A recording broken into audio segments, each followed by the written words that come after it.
Bonjour, bonjour les oiseaux. Alors, je vous présente aujourd'hui la recette de la tarte tatin. La tarte tatin, c'est une tarte renversée en fait, donc à base de pommes, essentiellement de pommes. Donc, j'ai découpé 9 grosses pommes, voilà, qui remplissent le moule là. Donc, j'ai posé sur la magasinière, voilà. À ces 9 grosses pommes, je rajoute l'équivalent de 150-200 grammes de sucre.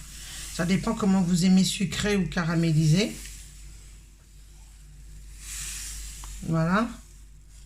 150 à 200 grammes de sucre pour faire cuire. Et à cela, je rajoute du citron vert, un peu clairsemé. Voilà. Et ça parfume un petit peu. Et à cela, je rajoute du beurre. Voilà. Un équivalent d'une cinquantaine de grammes de beurre. Voilà. Et tout ça, eh bien, qu'est-ce que je vais faire? Je mets le feu sous mon moule, en dessous de mon moule. Et je laisse fondre jusqu'à ce que ça fasse un petit caramel. Donc, je vais quand même couvrir de papier d'aluminium pour que ça fasse plus rapidement caramélisé. Voilà, donc là, ça fait 15 minutes que c'est sous le... que j'ai mis mon papier d'alu là. Bon, je tasse un peu les pommes. Bon, de toute façon, elle diminue, hein, bien sûr, à la cuisson. Hein.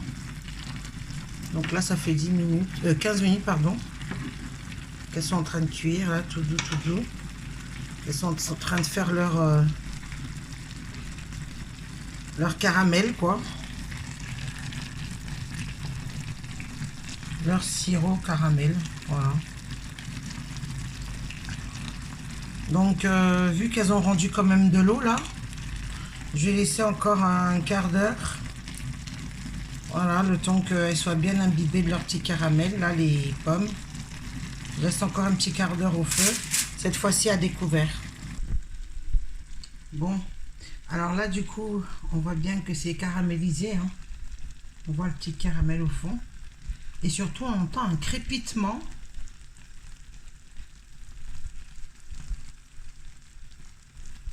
Voilà, je me taisais pour que vous entendiez un peu le crépitement.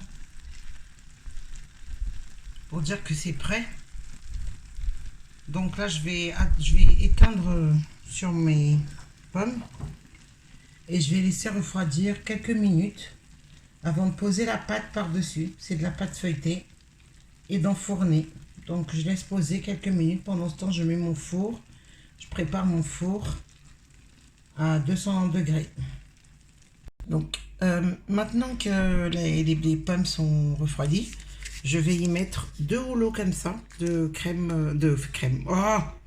de pâte brisée. J'ai posé par-dessus. J'aime bien mettre 2 parce que ça fait plus consistant pour ma crème, pour ma tarte tatin.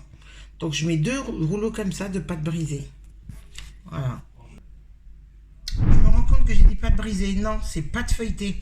Vous pouvez également mettre de la pâte brisée. Ça fera une autre texture, quoi. Moi, j'aime bien la pâte feuilletée. Ça fait une texture particulière pour la tarte. Voilà. Et donc là, du coup, je vais mettre des trous. Je vais faire des trous pour pas que la pâte soit enflée. Pour pas qu'elle gonfle, en fait. Qu'elle fasse pas des bulles. Donc, je mets des trous. Voilà. Et je vais enfourner donc ma tarte tatin. Et on voit le résultat tout à l'heure. Voilà ma tarte déjà cuite, sortie du four. J'ai mis le grill vers la fin. Hein. J'ai mis moitié four complet au bas et moitié au-dessus. Voilà, donc je démoule et je vous montre ce que ça donne. Comme vous l'aurez compris, pour démouler, bien sûr, on renverse le moule. Et on va voir le résultat. Hein. Voilà. J'ai renversé le moule, je laisse couler un petit peu et j'enlève le moule. Donc, pour terminer, voilà la tarte tatin. Pour ne pas vous mentir, il y a quelques morceaux de tarte qui m'étaient restés au fond du moule. Donc, je les ai remises par-dessus. Et vous voyez ce que ça donne au final. Une jolie tarte avec plein de pommes caramélisées. Hein, c'est caramélisé, c'est délicieux. Ça fait un super dessert pour toute la famille. Avec du joli caramel par-dessus, une tarte du joli caramel, les pommes, miam miam. Bon appétit!